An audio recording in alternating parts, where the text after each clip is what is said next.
বিষ্ণুনবীর আরেকটা অভ্যাস ছিল, বাসি খাবার খেতেন না, জানেন? বাসি খেতেন না, অল্প খেতেন, কিন্তু যেটা খেতেন ভালোটা খেতেন। অল্প খেতেন কিন্তু যেটা খেতেন ভালো খেতেন। মধু খেতে পছন্দ করতেন, কিন্তু মধুর মধ্যে দুর্গন্ধওয়ালা একটা মধু আছে না, মাগাফির, বুখারীতে লম্বা ঘটনা, ওইদিকে যাব না। এই মাগাফিরের মধু উনি খেতে চাইতেন না। ভালো সুগন্ধিওয়ালা মধু তিনি বিশ্বনবী খেতে পছন্দ করতেন। বিশ্বনবীর খাবারের তালিকায় সবচেয়ে পছন্দনীয় তালিকায় ছিল এই মধু। মধু খেতেন, দুধ খেতেন, খেজুর খেতেন, জব খেতেন, বার্লি খেতেন, ছাগলের বাজুর মাংস খেতে পছন্দ করতেন, সিনার মাংস। সুবহানাল্লাহ কইবেন না? What a choice! কি চয়েস ছিল বিশ্বনবী! বাজুর মাংস খেতেন। বিশ্বনবী লাউ খেতে পছন্দ করতেন, লাউ। রুম্মান ফল খেতে পছন্দ করতেন, রুম্মান মানে ডালিম।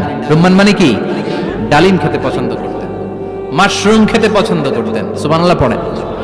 মাশরুমের স্যুপ পাওয়া যায় না রেস্টুরেন্টে? বিশ্বনবী বলতেন, আল কামআতু মিনাল মান্নি ওয়া মাউহা শিফাউন লিল আইন। এই কামআহ মানে মাশরুম, ব্যাঙের ছাতা, এটা হলো মান্না সালোয়ার মতো দামি খাবার। আর এই মাশরুমের স্যুপ চোখের জন্য মহৌষধ। যাদের রাত কানা দিন কানা আছে, মাশরুমের স্যুপ খান, চোখ ভালো করে দিবে কে? এজন্য বিশ্বনবী যেগুলো খেত এগুলো খাওয়ার দরকার আছে না নাই? বিশ্বনবীর যে সুন্দর চরিত্র ছিল, আচরণ ছিল, এগুলো পালনের দরকার আছে না নাই?